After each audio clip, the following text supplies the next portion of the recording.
هەدەفە لەشکری تورکیا بە کوشتنی خەڵکی سیڤیل گونابار دەکات.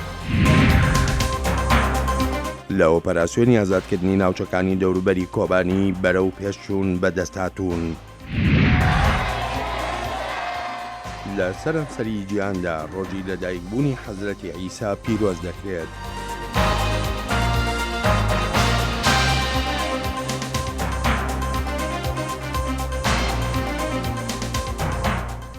خۆش هاتنەوە بۆ بەرنامەیەکی نوێی کورد کۆنێکشن. کورد کۆنێکشن بەرنامەکە دەنگی ئەمریکا ژواشتن و ڕاستەوخە لەسەر کەناڵی NRT تێوەشاندن ئۆپراسیۆنە ئارتێشا تورکیا بچەکی گران لە دژی PKK لە جەزیرەی شەرنەخ و سڵۆپی هەر دەدۆمینە لەشکەر دەبێژەوان پێتر ژێ 100 شەروانی PKK کوشتنە لێ پارتیا گەلێن دەموکرات هەدەپێ دەبێژە بدەهان سڤیل قوربانیên وان ئۆپراسیۆنانە. گەرەکانی یا شەڕ و هەفچوونان دناوبەرە هێزên parastina Tirkiye û serhildayên Partiya Karkerên Kurdistanê PKK her ji berî pitir ji heftiyekê berdewam e. Leşkerê Tirkiye avahî di nav bajêrê Cizîrê kirina armanc ku dibêjin şervanên PKK bû hêrişkirinê bikardînin. Serokê Tirkiye di daxuyaniyekê da sûz da çekdarên Daişê û wekû gotî rêxistina terorîsta cudaxas û mebesta wî serhildayên PKK'ye ji nav bibet.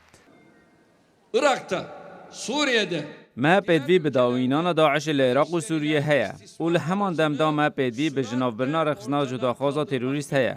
ئەوە نەخۆشیان بۆ برایên مەین کورد دروست دەکات و گەفان لەسەر وڵاتی ما دەکات. Leşkerê Tirkiye operasyoneka berfireh dijî serhildayên PKK li Cizîrê û çendîn deverê dî pêgtînit û dibêjit pitir ji 127 serhildayên Kurd hatine kuştin.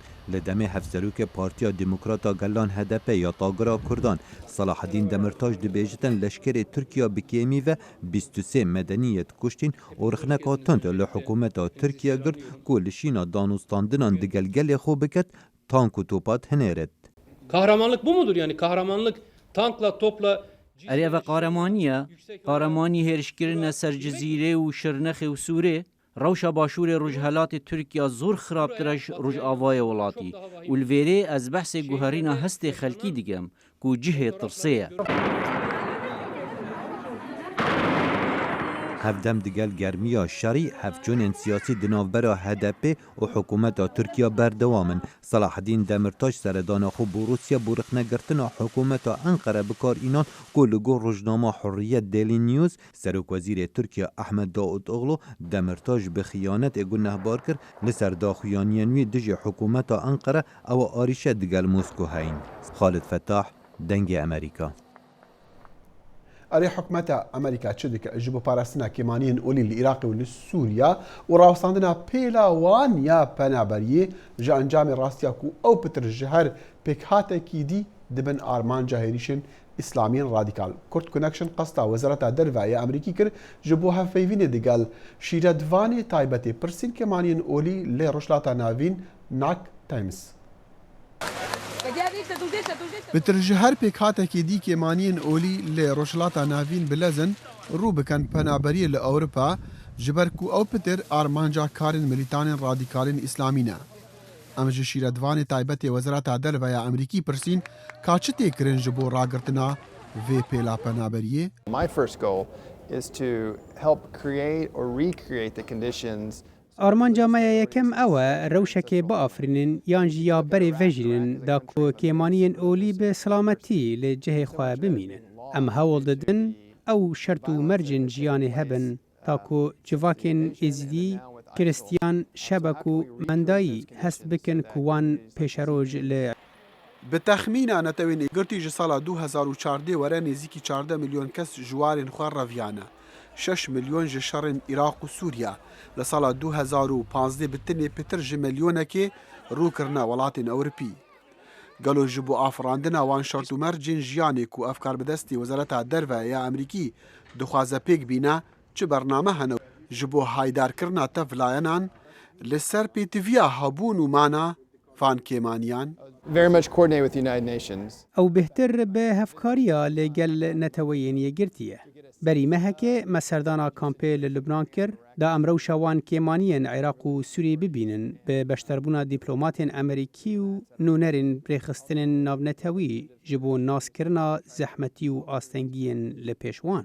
پۆستێ شیرەتوانی تایبەتێ پرسên کێمانیên ئۆری li وزارەتا derveya Emerîkî hate destnîşankirin li goreyî daxwazeka Kongresê Emerîkî û Serok Barack Obama ew pesend kir li roja ku wî ferman dayî hêrîşên firokan li dijî Daeş dest pê bike li çardeyî meha heşt 2014 ji bo rizgarkirina êzdiyên di ser çiyayê Şingalê asê mayîn. Berî mehekê wî seredana kempê penaberan li Lubnanê kir û li bere seredana Herêma Kurdistana Iraqê bike ji bo bigerxistina cêbicêkirina rêbazên pêtivî ji bo mana van pêkhatên giringên herêmê. It's really troubling, especially in Iraq. به راستی دەستوردارێک ئالۆز هەیە بە تایبەتی لە عێراقی جەڤاکە کریستیان gelek kêm bûye berî dagirkirinê ew ji milyonekî bêhtir bûn niha ew nagihin 200,000. Cevaka êzdiyan bi awayekî sîstematîk bûye armanca Daeş. Tawanên mezin li dijî wan hatin kirin û ew bûne du beş. Gelo vegerin Şengalê yan jî berê xwe bidin rojava. Eger wan berê xwe da rojava renge bijareke zêde baş be ji wan û zarokên wan re. Li Iraq dê pêkhateyeke gelekî giring ji dest bide.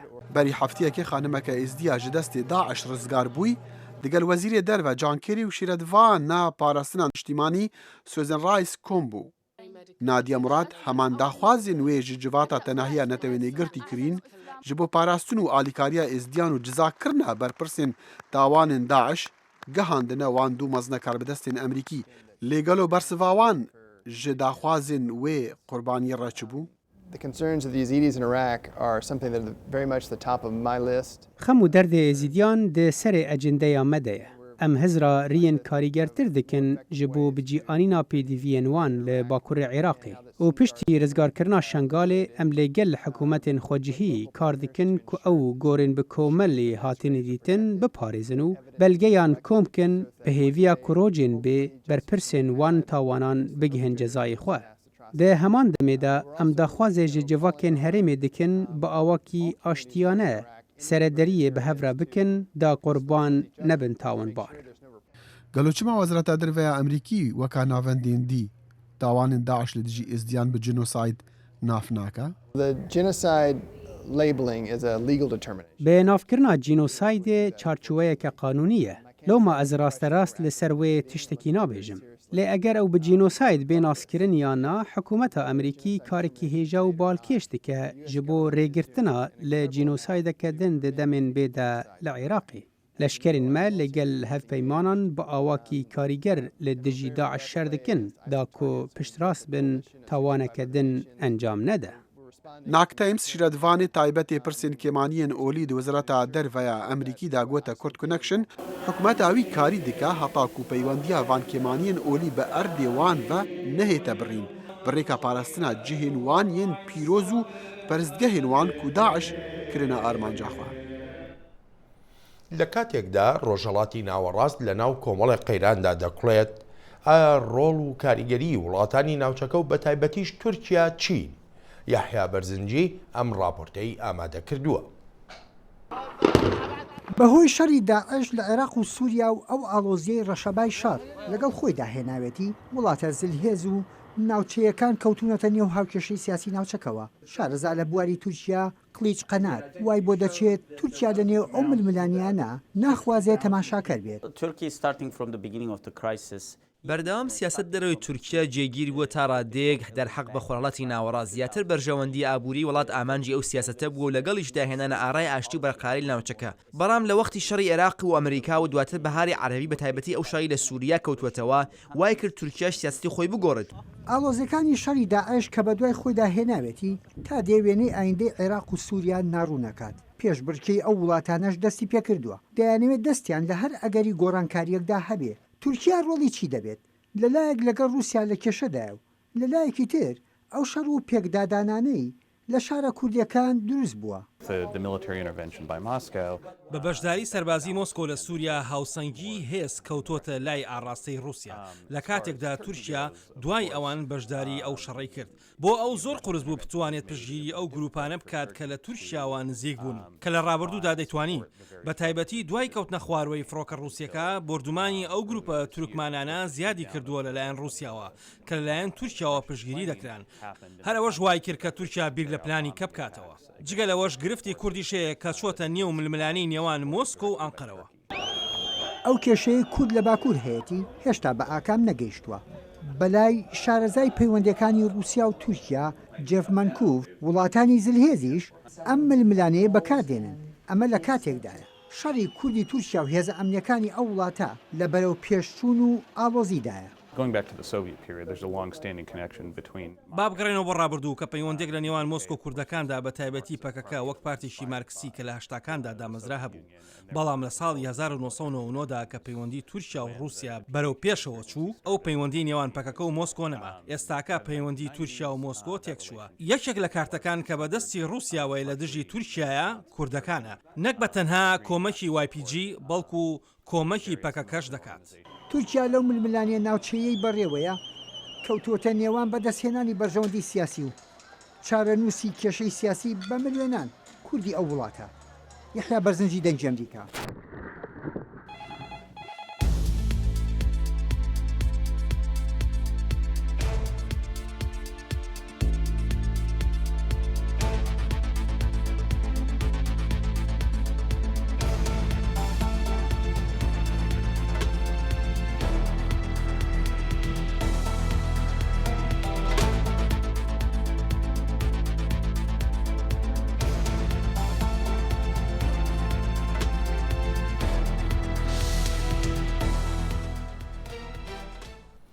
هاوکاتی ئەم ڕەوشەی ڕۆژەڵاتی ناوەڕاست زۆرێک دەپرسن ئایا دەستکەوت بۆ کورد چی دەبێ؟ بەتایبەتی لەو ڕوانگەیەوەی هەندێک لە چاودێر باز لە گۆڕانکاری لە نەخشەی سیاسی ناوچەکەدا دەکەن. دکتۆر کەمال حەسەنزادە میوانی کورد کۆنێکشنە بۆ وەڵامدانەوەی هەندێک پرسیار لەسەر ئەم ڕەوشە نوێیە. دکتۆر کەمال زۆر سپاسی ئامادەبوونت. زۆر مەمنون.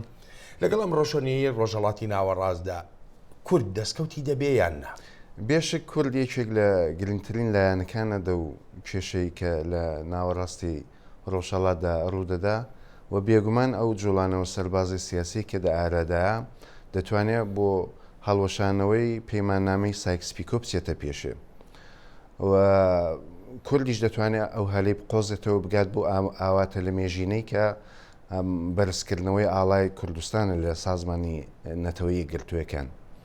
بەڵام کورد دە و هەلومەرجەیدا دەبێت خۆی بپارێزە لەو جەمسەرە مەسەبیانەی کە لەلایەک لە تورکیا و قەتەر و سووریا لەلایەک ئێران و رووسیا و ئەسەد لەگەڵ عێراق کە دەستیان پێکردو باشترین جەمسەر و باشترین مەرجعیەت کە دەتوانێت دێرەدا هەبێ و کورد پشتی پێوەستێ کەنەکەیە کۆنگرەی نەتەوەی کووردە کە دەتوان هەموو خۆیان دەوێدا ببینێتەوە بێەوەی کە پشت ببەستن بە هیچ زلهێزێکی دیکە و نابێ ئەمە دووبارە مێژووی دووپات بکەینەوە و پشت بە وەکو پشت بە قاجارەکان یا پشت بە عوسمانەکان بەستینەوە دووبارە. کورد پێویستە پشت بە خۆی بەستەوەی کە جەنابەت پێم دەڵێ، بەڵام ئەمە بۆ کورد لە هەموو پارچەکانە شیانی هەیە.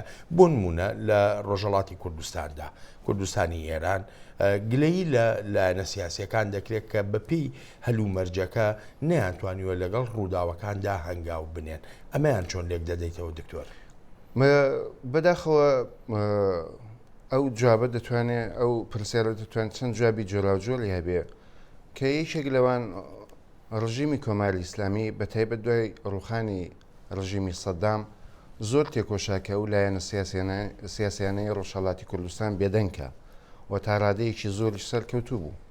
لەلایەکی دیکەشەوە خودی لایەنە سیاسەکان زۆر سونەتی ماونەتەوە، زۆریان خۆ باوەڕ بە خۆنوێکردنەوە نییە و بەداخەوە هیچ پرۆژە و پرۆگرامێکیان نییە کە لیان ببیندرێت و ئەوەش حتا وای لە هاتوو کە ئاستی فکری و ڕۆشنبیلی خەڵکی خودی ڕۆژهەڵاتی کوردستان زۆر بەرزترە لە حیزبەکان کەەوەش بە پێچەوانەی حیزبێەوە حیزب دەبێت پێشاندەری ڕەگا بێ بۆ گەل کە ئەوە دڵساردێکی زۆری ساز کردو.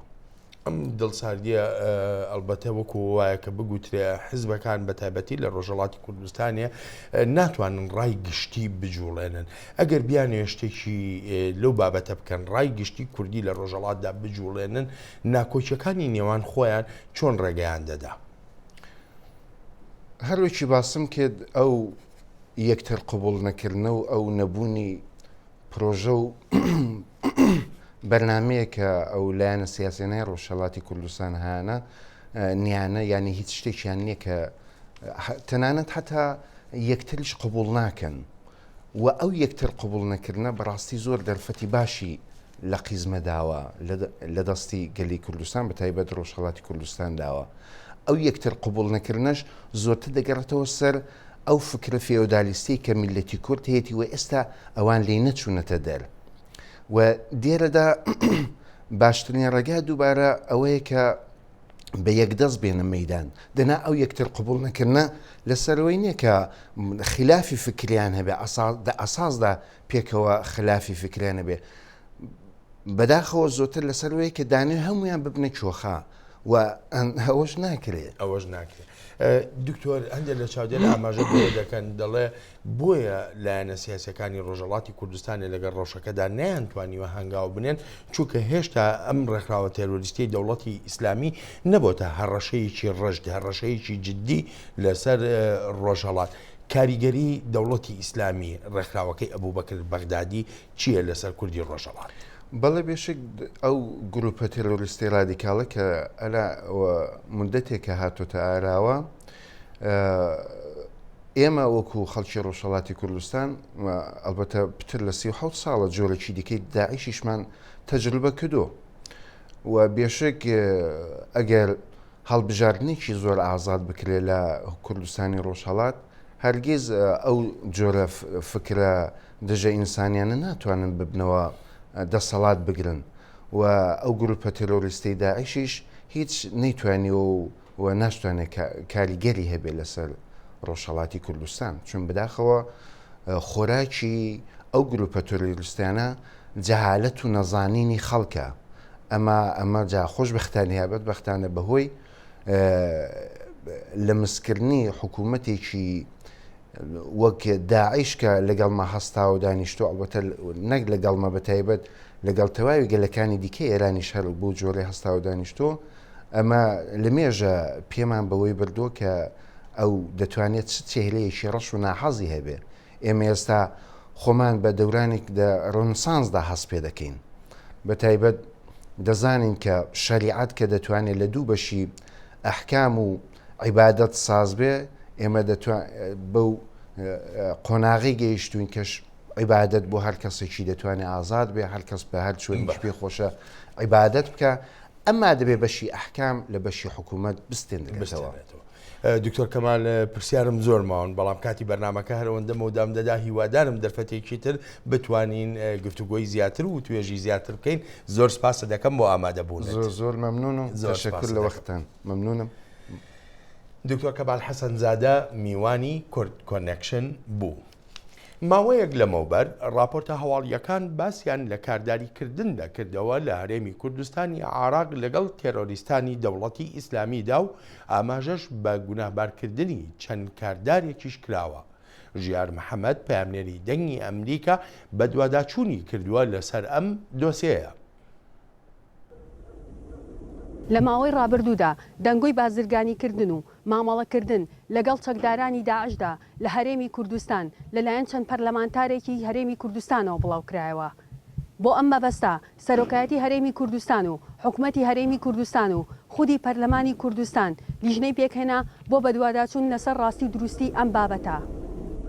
خودی بازرگانی نازانم بەڵام ئاڵوگۆڕ کراوە لە نێوان داعش و لە نێوان هەندێک بەرپرز یاخود با بڵێن بازرگان لە هەرێمی کوردستان لە هەندێک منطقە لە هەرێمی کوردستان بازرگانی لە بینی خەڵک کۆمەڵی بەز زمانە هەرتانێ لە ئەفسەرەکانی وەزارەتی پێشمەرگە و لەگەڵ داعشە هەبوو ئەمە ڕاستە. بەڵێ ئێمە ئەو بەداداچوانەی کە کردمان بۆمان دەرکەوت کە بەڵێ کراوە و بە فەرمیش لەلایەن وەزیری ناوخۆوە پێمان ڕاگەێنرا کە بەڵێ کراوە بەڵام کار لەسەر ئەوە کرێ کە کۆنتترۆل بکرێت. ئێمە بزەبت بە تەحدیدی نازانین چی ئاڵوگۆڕی پێکراوە بەڵام دڵنیاین لەوەی کە ئاڵوگۆڕەکە کراوە بازرگانەکە کراوە. جا ئایا چەکە ئایا نەوتە ئایا پارێ لە لای ئێمە بە تەحدیدی لامان نییە چی ئاڵوگۆڕ و بازرگانی پێکراوە. بازرگانەکان بە نەوتی خاو کراوە واتە نەوت بە تەنکەر لێرە چۆ بۆ داعش وەلا داعش هاتووە بۆ هەرێمی کوردستان گوایە ئەوان پێویستیان پێ بووە و هەندێک زار سوتەمەنی چووە بۆوێ و هەندێک زار ژنەفتی خام هاتووە خۆتان ئەزان لە کوردستان زیاتر لە 100 پاڵاوگەی نایاسایی هەیە ئەم پاڵاوگانە ئەم نەوتە خاوە دەرکردنەوە خۆیان تەست پێ دەکەن. ئێمە بزانین بازرگانیەکە بە مەسەلەی نەوت و سوتەمەنیمانەوە کراوە. ساتری خۆڵ هەیە هی گڵ هەیە لە نێوان لە سنوورە لە نێوان هەرێمی کوردستان و ئەو ناوچانەی کە داعشی تایە واتە ئەو ساترە خۆڵیەی کە دروست کراوە ئەوانە بە شۆفڵ لابراوە تانکەرەکانی لێ گواسراوەتەوە و دواتر وەکو خۆی لێکراوەتەوە. هەندێک لە پەرلەمانتاران بوونی ئەم بازرگانیە بە ئاسایی ناو دەبن بەهۆی دۆخی شەڕەوە هەندێکیش داوایان کردووە بە یاسای تیرۆر ئەو کەسانە دادگایی بکرێن کە ئەو کاریان لەگەڵ داعشدا ئەنجام داوە. لە پراوێزی شەڕە مەجال دروست ئەبێ بۆ ئەوانە هەموو شتێکی عەجایب نییە لە لاتین ئەمریکا ڕۆژانە ئەوە ڕوئەدا بەس ئەمە بۆچی بکرێت بە تەوقێک و بەسەر کووردا بیرێ بەس کورد ئەمەی بەس لە کوردستان ڕوویابێ یا ئەمە بڵێن ئەمە ئوسلوبی سیاسەتکردنی کورد بێت. ئێمە داوامان کرد کە بە مادەی 4 تیرۆر محکەمە بکرێن لە بەرەوەی کەمە بازرگانێکی ئاسایی نییە قاچاقچێتێکی ئاسایی نییە. بە دوواداچوونی زیاتر لەسەر ئەم بابەتە لە راپۆرتەکانی داهاتوودا دەبینن. ژیار محەممەد دەنگی ئەمریکا. کورد کۆنەکشن بەشی یەکەمی راپۆرتی بازرگانیکردن لەگەڵ دەوڵەتی ئیسلامیدا پێشکەش کردن. ژمارەکە راپۆرتین دین پەیامنێرە مالی سلێمانی لەسەر هەمان مژارێ ئەمێ بەرنامێن بێندا تەماشا بکەن. دوو ڕۆژن ئۆپراسیۆنا ڕزگارکردنە چەند گوند و دەڤەرن دۆرا کوبانیک و هێشتا دەدەستێ داعش دەبوون دەست پێکریە و هێزێن ڕکابەریین کورد و یەن سووریژی پێشکەتنان دکن بەرەف ڕزگارکردنە بەنداوێ تەشرین محمود بالی ئەف راپۆرت گەهاندیە. Divê pêngavê de operasyona hat ragandin roca çarşemê di 23 meha 12 sala 2015 û armanca operasyonê rizgarkirina gundewarên Başûrî Kovarê yên godibin dagirkirina Daişê de mane. Herwiha bendava tişrîn ya got dikeve li ser ava Cemê Firat wê bibe armanc û giringiya vê bendavê ew got dikeve di navberî herêmin dibin kontrola Daeş li Rojava û Rojhilatî Cemê Firat û bi rizgarkirina bendavê hemû rêk li pêşiya Daeş tên girtin û herêmên wan ji hevdû qut dibin û rê li pêşiya hêzin Qesedê tê vekirin ji bo rizgarkirina bajarê Minbic û Cerablos. نیوا ارماجا میکنم نه پیش دادن اوریا کو داعش نبره جربلوس من به جوابه و رقای دش خلاندن بنداوا ستشینه او بنداوا جخا ريك استراتيجيك بود داعش يعني خطا وان ذكريا هو كم اموير قد بكن منطقين داعش تقريبا جابت قد بكن Operasyona hêzin Qesedê dawam dike û di roja yekê de hejmarek gund hatin rizgarkirin ta niha şervanên Qesedê 10 kilometr pêş de çûne ber bi bendava tişrîn ve di encamê şer û pevçûnan de hejmarek çekdarên Daişê jî hatin kuştin. Pêşeş çetê Daişê ketine destme û gelek cepxanî wan kete destme û heya niha jî hemla me berdawam e. Ev operasyon ne tenê ji alî hêzin Qesedê ve tê li darxistin lê balafirin şer yên koalisyona navnetewî jî beşdar dibin û bi awakî hevkar bi hêzin li ser erdêra cih û mewziyên Daeş yên têne destnîşandan ji aliyê pisporên li qada şer goban ra dikevin tikêliyan tên topbarankirin. ev hemle bi destekdayîna hêzin hevpeymana navtewî pêş dikeve em ji xwe beşek ji vê hevpeymanê ام قوات یکمین یا کل عرضه دوی ایفامانه دوی هفکار و سرکفتن قناجت که هیز سوریه دموکراتیکه یعنی دستک باش یا بلافراهیه امیدوارم که دستک هین پیشتر بکوه تا نها در روز سر دست پیکرنا اپراسیونی را درباز دبه و پیشکترین برچاو هنه جعالی هیزن قصده و لشر و پفچونین گران رو ددن لچپرین شر و لهمبری ایریشن شروان یپگی و قصده داعش نچار دمینه و پاش و دکشه Armanca ve operasyonel rizgarkirina hemû gundên li Başûrî Kovanî û herwiha bendava ava tişrîn jî Mahmud Balî dengê Amerîka çeperên şer li Başûrî Kovanî.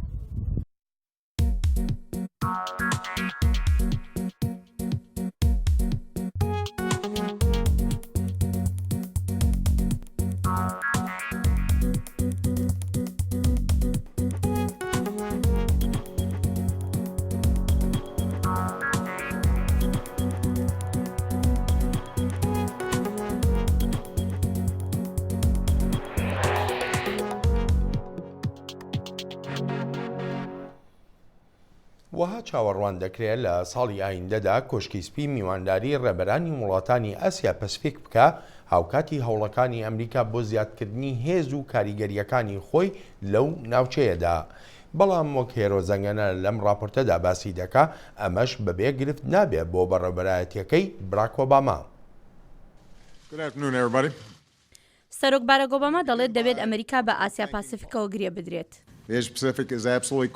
بێگومان ئاسیا پاسیفیک گرنگە بۆ بەرەو پێشبردننی ئاسایش و خۆشگوزەرانی و کەرامەتی مرۆڤ لە سەرانسەری جیهان. بۆیە من بەشێکی زۆری ڕێبازی دەرەوەیم تەرخان کردووە بۆ پەیوەندیەکی قوڵتری ئەمریکا لەگەڵ ئەم هەرێمەدا. لە هەوڵێکدا بۆ پتەوکردنی ڕێبەرایەتی ئەمریکا لەوێ ئۆباما میواندارێتی ڕێبەرانی هەرێمەکەی کرد لە کۆشکی سپی و لەگەڵ ژمارەی کشیاندا لە میانی چەند سەردانێکی بۆ هەرێمەکە کۆبەوە. بەڵام ئامانجی ئەمریکا بۆ دروستکردنی ئاسیا پاسیفیکێکی بە ئاشتی و سەرکەوتوو لە نێوەندی مشتومڕەکانی کۆنگرێسە لەمەڕ ئەوەی ئاخۆ لە ساڵی 2016 ڕێککەوتنی هاوبەشی هەردووبەری پاسیفیک پەسەند بکەن یان نا. ئەم ڕێککەوتنە ڕوبەڕووی بەرهەڵستیەکی زۆر دەبێتەوە. شارێزا کریستۆفەر جانسن. لە زۆربەی بەشەکانی ئاسیا ئابووری ئاسایشە. مارک نۆڵان دەڵێت ناکۆکیەکانی دەریایی لە دەریای باشووری چینیش هەر ئاستەنگا. ئەو ناوچانەی کە چین بەهی خۆی دادەنێت و هەنگاوەکانی تری نیگەرانی لە نێوان زۆربەی وڵاتە بچووکەکانی ناوچەکە دروست کردووە. جا ئەوان پێشوازی دەکەن لە ئەمریکا بەڵام نایانەوێت بکەونە نێوان ململانیەکانی ئەمریکا و چینەوە. جانسن دەڵێت دەبێت ئەمریکا هاوسەنگی ڕابگرێت. باڵانس ڕاگردن ئەوەیە کە هەوڵ بدەیت هاوپەیمانان و هاوبەشەکان دڵنیا بکەیتەوە کە لە سەرانسەری ئاسیا بەگشتی بەڵام بە تایبەتی لە باشووری ڕۆژهەڵاتی ئاسیا کە ئەمریکا لەوێیە و شوێنێکی هەستیارە بۆ بەڵێنەکانی هاوپەیمانی لەشکری لەمەڕ زیادبوونی جموجۆڵی چین لە هەرێمەکە بەڵام بە شێوەیەک نەبێت کە چین وای لێ بڕوانێت هەوڵێکە بۆ زیانگەیاندن بە چین. ئەمریکا پەیوەستە بە هاوکاریکردنی وڵاتانی باشووری ڕۆژهەڵاتی ئاسیا بۆ دروستکردنی توانایی دەریایی خۆیان و داوای لە چین کردووە دروستکردنەوە و بیناکردنی نوێ و بەلەشکردکردن لە ناوچە کێشە لە سەرەکانی دەریای باشووری چین ڕاگرێت. جانسن دەڵێت مەسەلەی ئاسایشی ئینتەرنێتیش بەردەوام سەرچاوەیەکی گرژی لە نێوان هەردوو زلهێزی جیهان دەبێت. ئەمریکا لەو بڕوایەدایە چین پەیوەندی هەیە بە بەرزبوونەوەی دۆسیەکانی سیخوڕی ئینتەرنێتی بەسەر حکوومەت و کارداریەکانەوە. بێژینگ نکۆڵی لێ دەکات. پێم وابێت ئێمە فشاری زیاتری سیاسی دەبینین لە بەڕێوەبەرایەتیەکەوە بۆ هەنگاونان بە ڕۆسزادانی ئەو لایەنانەی سوود لە کاری سیخۆری ئینتەرنێتی بۆ چین دەبین. پاش سەردانێکی بۆ باشووری ڕۆژهەڵاتی ئاسیا لە مانگی 11 ئۆباما ڕایگەیاند ئەمریکا هاوسەنگ دەبێت بۆ پەیوەندیەکی پتەوتر لەگەڵ ڕێبەرانی ئەو هەرێمانی کە بڕیارە لە ساڵی 2016 سەردانی کۆشکی سپی بکەن. هێرۆزەنگەنە دەنگی ئەمریکا. بەڵێن توزانی ئیرۆ کریسمسا ڕۆژاژ دایکبوونە حەزرەتی مەسیحا و لە سەرانسەری جیهانیژی ئەڤبیرەوەری تێ پیرۆزکردن بە دوعا و نوێژان و هیڤیان ئاشتی و سڵامەتی و بێتون و تیژی کوتزانی جیهان فەرکردیان و یەکەم وڵاتیش کە دەستی بە ئاهەنگەکانی کریسمس کرد وڵاتی ئوسترالیا بوو هەر یەکەش لای خۆیەوە بە شێوازی جیاجیا ئاهەنگی لە دایکبوونی حەزرەتی عیسایان دەجێڕا.